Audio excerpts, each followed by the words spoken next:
gisirikare atangaje M23 na MRDP twirwaneho mu burasirazuba bwa Kongo bafunze plafond batwika saro barangije bafunga n'umuryango w'inyuma. Nguhe kaze kuri Afro Media Live uri kumwe na Director Gabi. Reka nkwinjize mu cyumba cy'urugamba.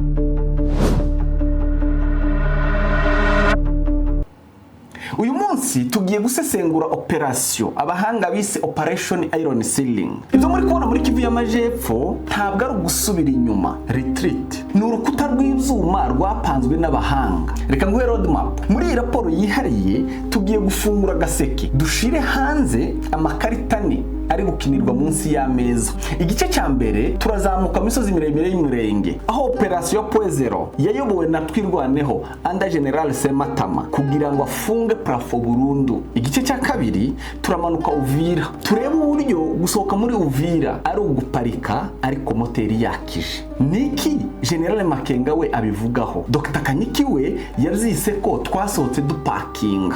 Human Rights Watch yamaze gushira hanze ibikorwa bibi biri gukorwa na wazalendo muri Uvira wewe usanzwe uzi. Mu gice cya gatatu turinjira Rome mu biro by'umuhuza mukuru aho Felix Tshisekedi yagiye gutega umutego mutindi ugafata nyirawo binyuze muri harmonization. Kane turareba president w'u Burundi Ndayishimiye turebe uburyo ari gukina poka yo kurya amafaranga ya Felix Tshisekedi mu gihe amuhuhira mu gisebe. Ariko mbere yuko dutangira reka tubanze dusobanura aya magambo y'ibanga. Plafond bafunze ni Poezero mu misozi miremire yo muri Sud Kivu aho Twirwaneho yigaruriye ibakwije imishwaro kugira ngo FARDC n'ingabo z'abarundi aba mercenaires na wazalendo batazigera babasha kuzamuka ukundi. Hanyuma se salo batwitseyo ni yihe? Ni umujyi wa Uvira aho M23 yasize wazalendo kugira ngo bisenye ubwabo bonyine imbere y'amaso y'isi. Umuryango w'inyuma wo bafunze ni uwuhe? Ni amasezerano ya Rome muri Togo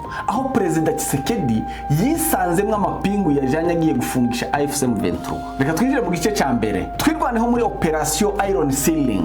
Turi hejuru kuri plafond ku gisenge the ceiling kugira ngo twumve urugamba rwo gufata Poezero. Tugomba kubanza gusobanura timeline y'urugamba. Urugamba rwo mu misozi miremire ntabwo rwatangiye baje gufata Poezero, rumaze imyaka myinshi mu by'ukuri. Ariko muri December 2025 Twirwaneho yari imaze kubohora Minembwe umutima w'ubuyobozi ari nawo bakoresha nk'icicaro gikuru cy'ibikorwa byabo, command and control C2. Ariko ingabo z'u Burundi na wazalendo ntabwo bigeze bahunga burundu, ahubwo bakoze indake kuri Poezero yari imeze nk'ihwa riri mu rubavu rwa Minembwe. Reka twinjire muri Operation Iron Ceiling.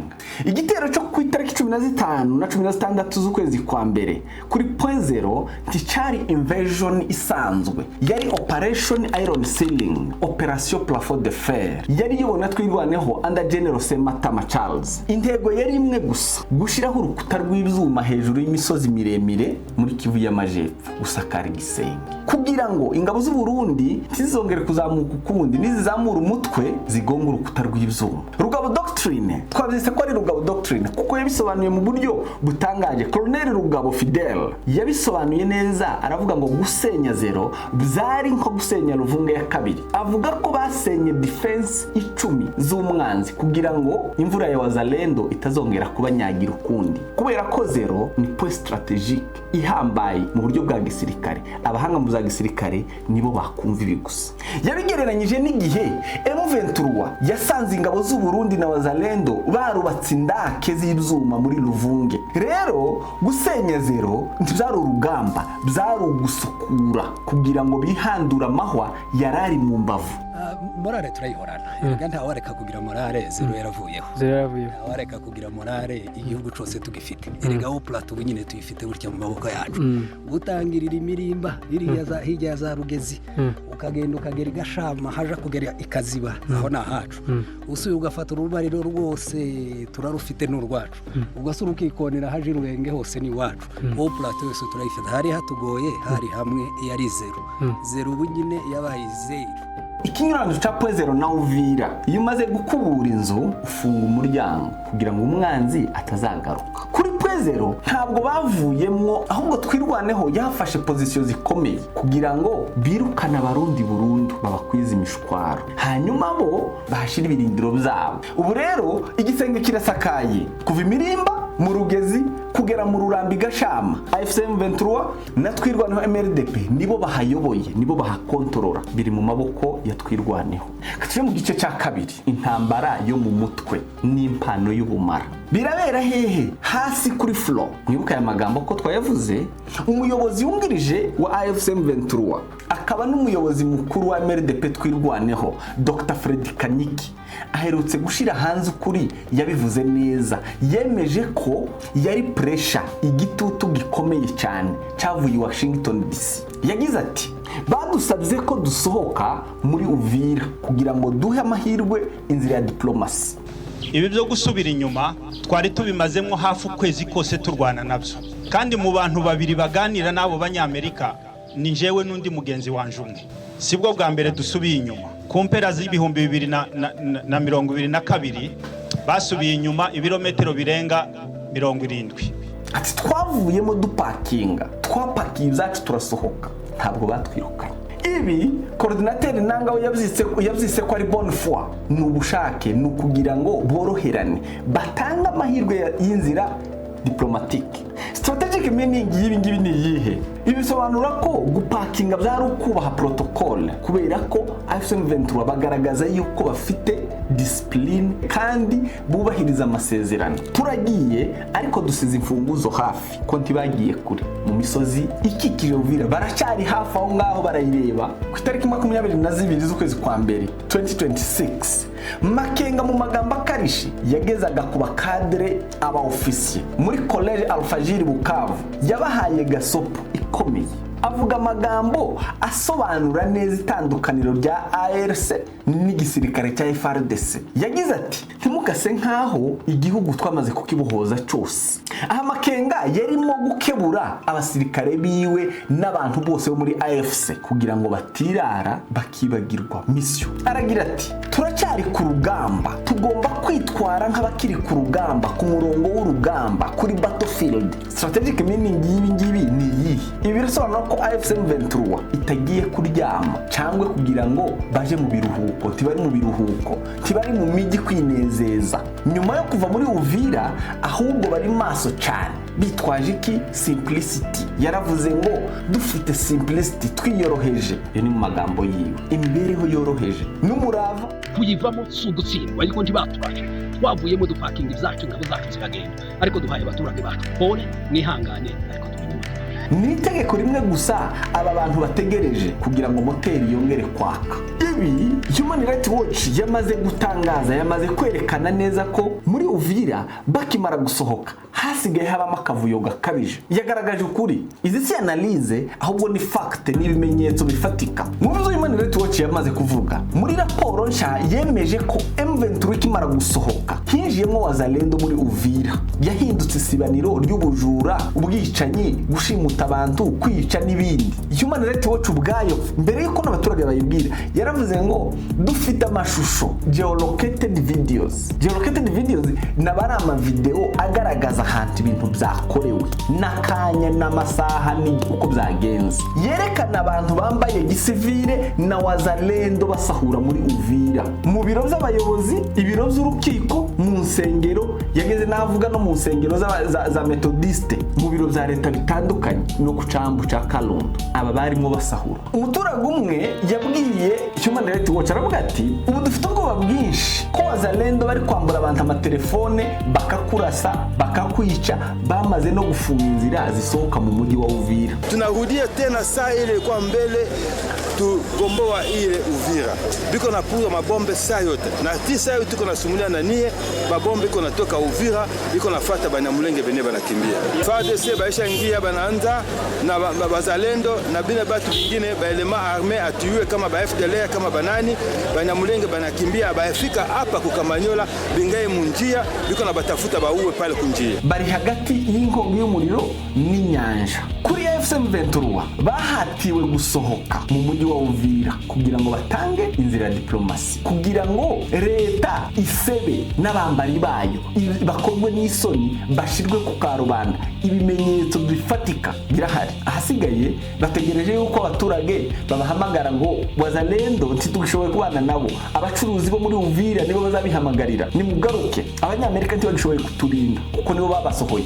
Reka mbibutse hano kuki Amerika yahatiye AFC M23 gusohoka muri Uvira. Bayifata amasezerano ya Washington bari gusinya i Washington, nibwo urugamba rwari rukomeje. Nyuma y'iminsi mike gusa icyumweru kimwe bari muri Uvira, Washington ntaco yavuze, ntiyabahatiye gusohoka, bari bamazemo ukwezi kurenga. Why now? Washington iri gukina umukino mwebwe mutazi. Washington si inshuti ya DRC, si inshuti ya Congo, ni inshuti ya minere za Congo, ni inshuti y'amabuye y'agaciro. Bakimara gusohoka muri Uvira, Tshisekedi yahise atanga liste ya mbere ya za critical minerals twavuze, ariko tuzabigarukaho muri raporo yihariye isesengura y'amasezerano ya Washington. Ku minsi 20 y'uku kwezi kwa mbere nibwo liste ya mbere ya critical minerals iri muri partnership ya DRC, muri ari amasezerano ya Washington ya DRC na US yamaze kugera i Washington, ari mu maboko y'abashoramari b'abanyamerika abemerera kugira ngo bashikire amabuye y'agaciro muri Congo, birukana abashinwa. Ni ukuvuga ngo bahawe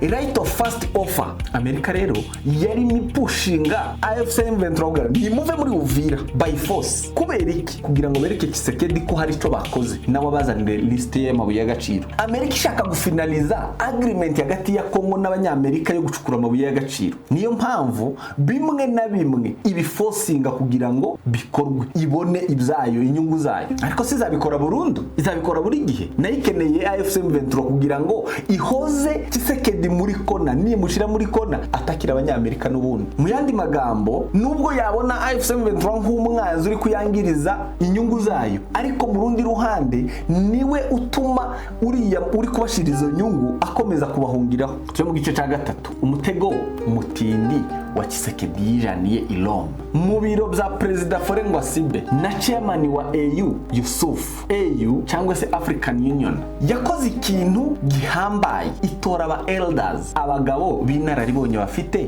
ubunararibonye. Mbere yuko twinjira muri uyu mutego, reka turebe abawutanze. AU yashizeho panel y'abafacilitators igizwe n'ibikomerezwa muri Afrika bitanu byahoze ari abaperezida b'ibihugu: Uhuru Kenyatta, Olusegun Obasanjo, Sahle-Work Zewde, Mongwe Simasisi na Catherine Samba Panza. Abangaba rero bakora iki? Ni bandi? Niki bashinzwe? Ntabwo ari impuhwe bagiriye Tshisekedi, ahubwo ni strategic encirclement yo kumugota. Uhuru Kenyatta ahagarariye IAC mu masezerano ya Nairobi process, yandi Tshisekedi yahunze, murayibuka mu bakurikirana geopolitics. Masisi ahagarariye SADC, ni inyungu za SADC kugira ngo zibe zubahirijwe. Abangaba SADC ne bari bafite Samir DRC muri Congo, muri Goma. Obasanjo ni veteran uzamabanga yose ya Congo, umaze igihe akurikirana ibibazo, azi amakuru ya Karere muri en general. Intego ya AU ni imwe: kubuza Tshisekedi gukomeza azenguruka, gukomeza kino mukino wo guhinduranya abahuza, wo guhinduranya abamediators, forum shopping. Iyi ni ukuvuga ngo byamaze kugaragara ko bazi Tshisekedi ko ari gushaka gutinza amahoro, ntashaka ko inzira y'amahoro ishoboka vuba kugira ngo bizamugeze mu gihe cy'amatora agume ku butegetsi, mu buryo bwo kurinda regime yiwe. Umutego wafashe nyina wo gute rero?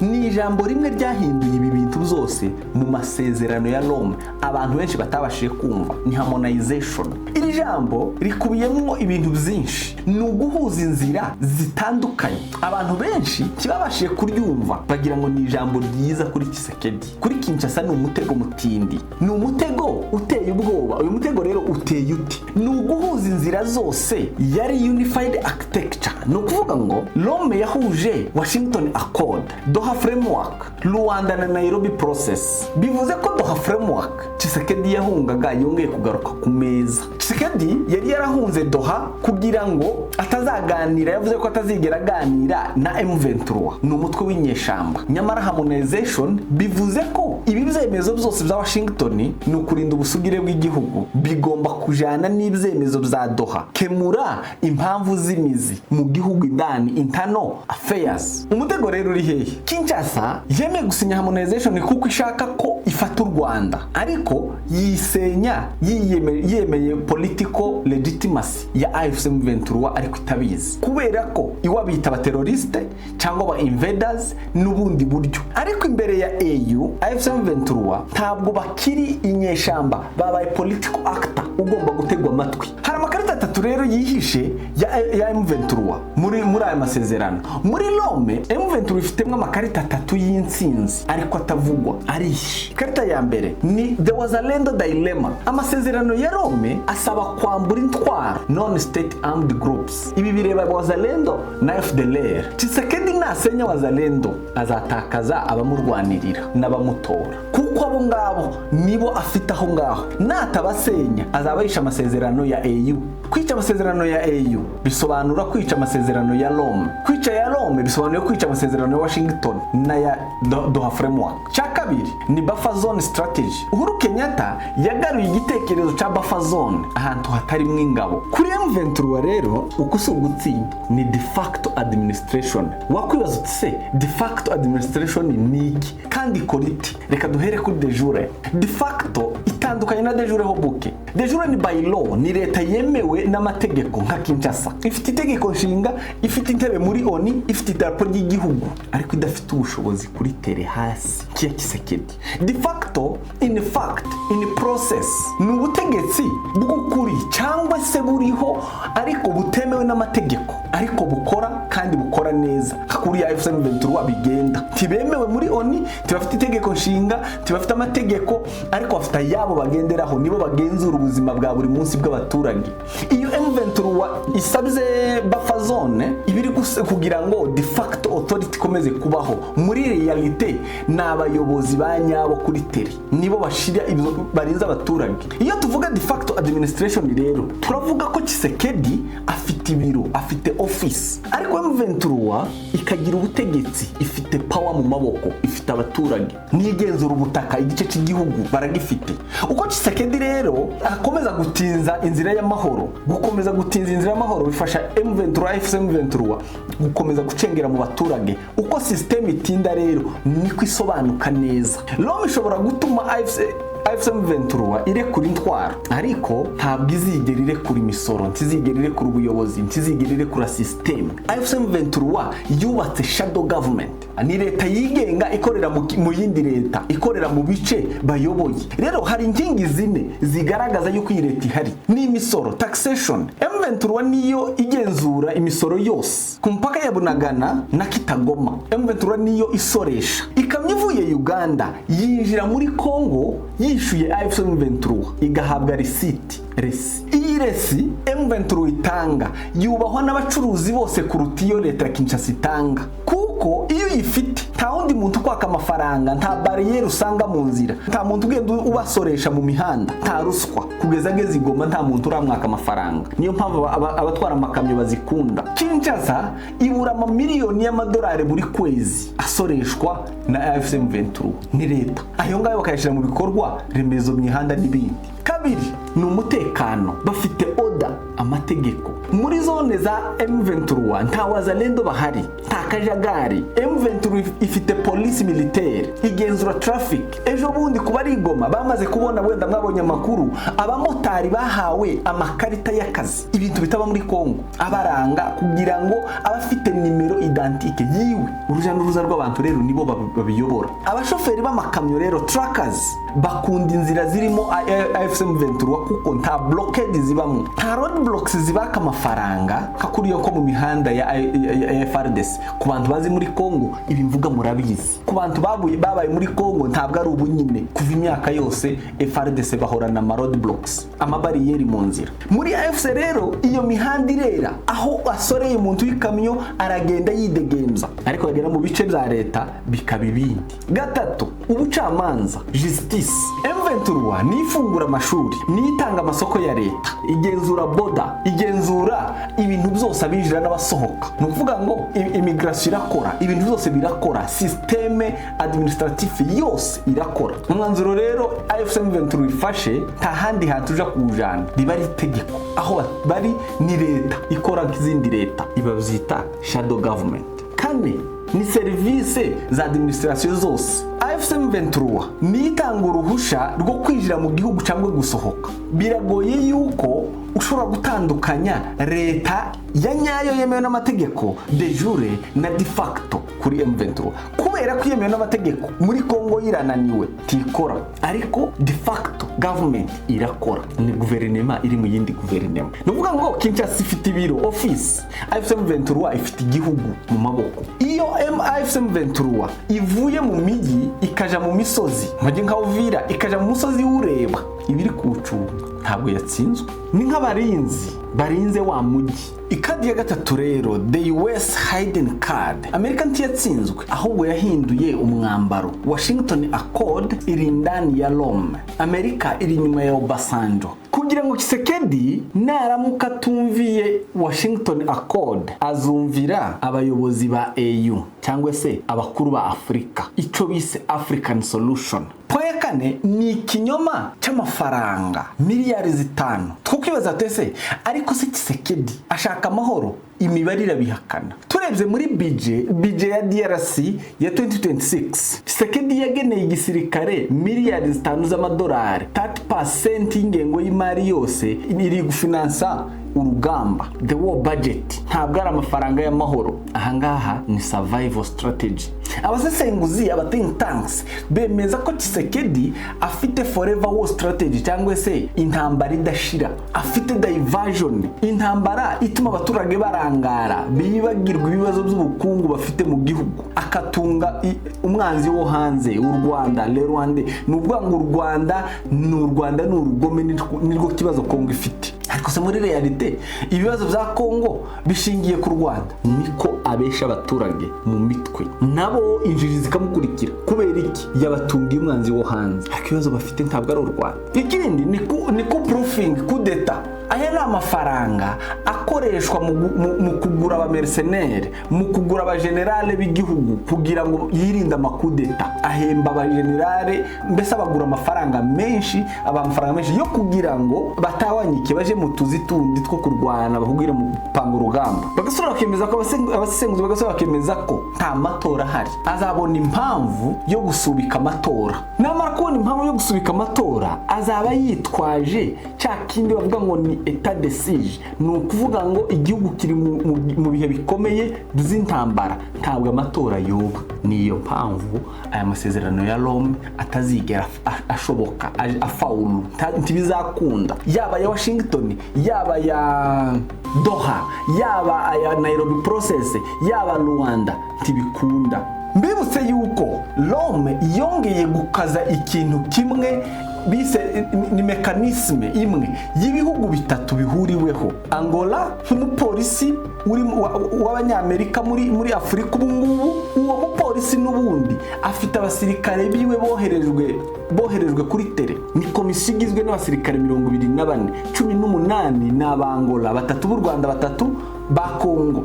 Na Rome n'ubundi yongeye kwinfosinga, yemeza yuko iyi mekanisme igomba gushirwamo imbaraga. Abangaba noneho ntibaje kugenzura ibice M23 bigenzura gusa, ahubwo baje naho wazalendo bagenzura imitwe yitwaje intwaro yose iri muri Kongo, nayibe monitored. Mu busanzwe yari yashiriweho kugenzura ibice M23 irimo kugira ngo bakomeze batanga amakuru, baha abanyamerika amakuru yuko M23 yitwara.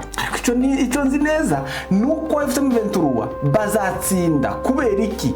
Aho bari bahashira organisation, aho wazalendo bari hari akavuyo, hari akajagari. Nawe wagesinga subiza uzagira amanota meza muri iyi mekanisme ninde? Ni leta ya Kinshasa izagira amanota mabi, kandi ibitewe n'abambari bayo FDLR na wazalendo. Iyi mekanisme rero irahari, iri gukora. Inkuru yacu ikurikira rero, reka twisimbukire mu gihugu cy'u Burundi. Kuki u Burundi buri muri Kongo? Turebe uburyo President Ndayishimiye w'u Burundi akina poker game. Wabayibaza impamvu Ndayishimiye yashese zose gambling abishira kuri table. mu giseke kimwe. Hari impamvu nka zingahe tugiye kureba, ariko cyane cyane hari impamvu nka zibiri zikomeye. Impamvu ya mbere ni politike mu gihugu. Ndayishimiye yatinye kudeta mu gihugu. Perezida Ndayishimiye yohereje abasirikare muri Kongo ibihumbi bitabarika birenga 20. Mu kohereza abasirikare muri Kongo si ukugira ngo batsinde, ntabwo ari gushaka intsinzi, arabizi ko batayibona. Icyo ashaka ahubwo ni ukurangaza abajenerali kugira ngo bahugire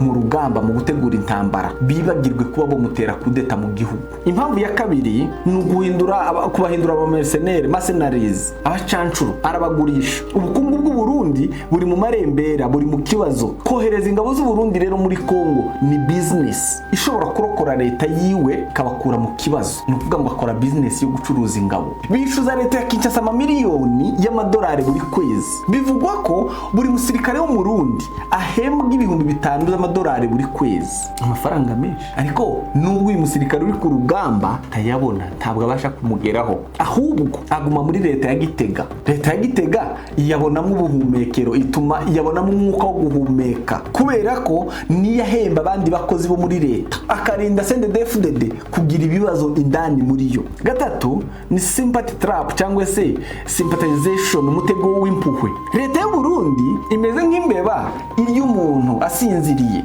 yamara kukurya igahuhaho ikaguhira, wamara gusinzira ikongera ikakurya. Arya amafaranga ya Kisekedi yitwaje ko ari kumutabara, yaje kumutabara, nyamara azi neza agakina rimwo, yamara agasubira akamwereka ko amufitiye impuhwe, ariko si impuhwe, ari kurwana no kugira ngo akomeze kuba ku ntebe nawe iwe, kuko adafite amafaranga ayashaka muri Kisekedi. Iyo ni poker game. Felix Kisekedi akomeza gusohora amamiliyoni n'amamiliyoni y'amadolari, undi we ari kugira ngo iwiwe nawe bakomeze kumera neza, nawe akina wa mukino wo gutunga ku mwanzi wo hanze, niyo playing. Arangaza abo bantu abamwumvira nabo bagufi, babandi atari gukemanga, babandi adafiteho ikibazo, atohereje abereka umwanzi bari kurwanya wo hanze. Felix Kisekedi arishuka kuko ntashobora gutsinda. Iwe buri gihe iyo atsinda abona ari gutsinda intambara ya narrative, intambara y'ikinyoma yo kuvuga y'amagambo ya kuri mutandao kuzamura santima z'abaturage,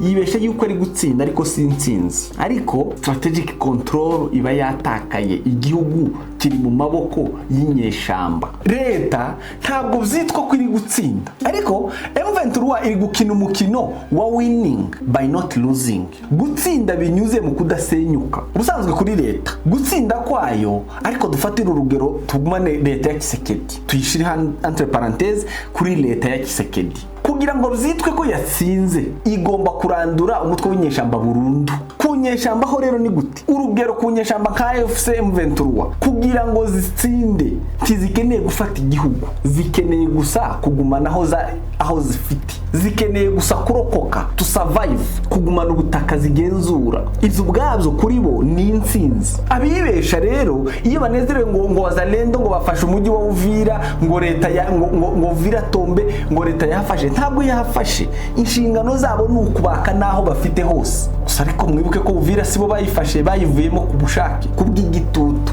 Ntabwo babatsinze military tibikunda, ariko inshingano z'igisirikare cy'igihugu ni ugusenya, kurandura imitwe y'inyeshamba. Kuri wazalendo rero ibo bari mu nyungu kubera ko leta irimo ibakingiye ikibaba. Kuri M23 rero igihe cyose M23 kiriho batarasenyuka iba ari intsinzi, kuko baba berekanye ko bakomeye. Leta yananiwe kuturandura, yananiwe kudusenya, dufite imbaraga, turashoboye. Bityo rero ibo baba bari kwereka isi, bagahatira isi kumva kubatega amatwi, igomba kubatega amatwi ku bushake, babishaka cyangwa batabishaka. Iyo niyo political reality. Gutekereza yuko gusubira inyuma kw'inyeshamba zakuwe mu gace ari ugutsindwa, si ugutsindwa, kuko gutsindwa kwazo ni ukwakwa aho basanganwe hose, ni ukubarandura burundu bagashiraho. Kugumaho zongera amahirwe yo kuzafata n'igihugu. Ngaho nawe uraza kunsubiza muri comment section, ese bari gutsindwa cyangwa bari gutsinda? Ese leta iri gutsinda yaratakaje pourcentage zitagira uko zingana z'igihugu? So Rome cyangwa se amasezerano ya Rome Togo ntabwo ari inzira leta y'amahoro kuri Tshisekedi ntashaka amahoro, ni umutego w'impapuro uzamuzirika mu maboko y'igihe kinini, mu gihe wazalendo bazaba bamutegereje n'uburakari bwinshi. Uyu mutego w'impapuro umuteze gute? Bamutumye kurandura wazalendo, bamutumye kurandura FDLR kugira ngo bigaragare ko yashize amasezerano mu ngiro. Ariko se Tshisekedi azarandura wazalendo? Bamurwanirira n'abarandura azabatakaje amajwi mu gihugu, azabatakaje abamutora, azabatakaje popularity. Natabarandura azabahisha amasezerano ya Washington, azabahishe Doha framework, azabahishe Rome, azabahishe Nairobi process na Rwanda n'ahandi. Ese Tshisekedi azarandura FDLR? Natayirandura bizagenda gute? Muze kutwandikira muri comment section mutubwire ngo uri kubona ari nduri gutsinda, utubwire ngo uri kubona SM23 baramanuka muri ya misozi ikikije Uvira, bagaruka gufata Uvira ryari? Leta ya Kinshasa se irabasanga ibirukane? Ese nibasanga tibagaruka bakurikiye rwa rutoke na Uvira bakayigarurira? Kubateraho bombe tibituma basubira kugaruka noneho bafite rezo? Hanyuma SM23 iyi leta, iyi shadow government ihari iri gukora, igaragara, iri kuba documented, amahanga atangaho raporo ivuga ngo kuva Goma yafatwa SM23 imaze kuyishyira ku murongo, bari kubaka imihanda, amafaranga basoresha bigenda gutya, amafaranga y'amataxe biri gukora akazi. Ese murabona ko SM23 Amerika izageraho ibone yuko ari abizerwa, noneho batangire gukorana kuko aho bakontorora hari ikirombe cya rubaya bakeneye kirimo konta. Ese bizageraho Amerika ibone yuko leta ya Kinshasa yananiwe kugarura ibi bice, bahitemo kuvuga ati noneho tugiye gukorana n'inyeshamba hariya? Bizagenda biti? Mwari kumwe na Director Gabi ni kuri Afro Media Live. Twandikire muri comment section udushigikire uko ushoboye mu buryo bwawe. Mugira amahoro y'Imana.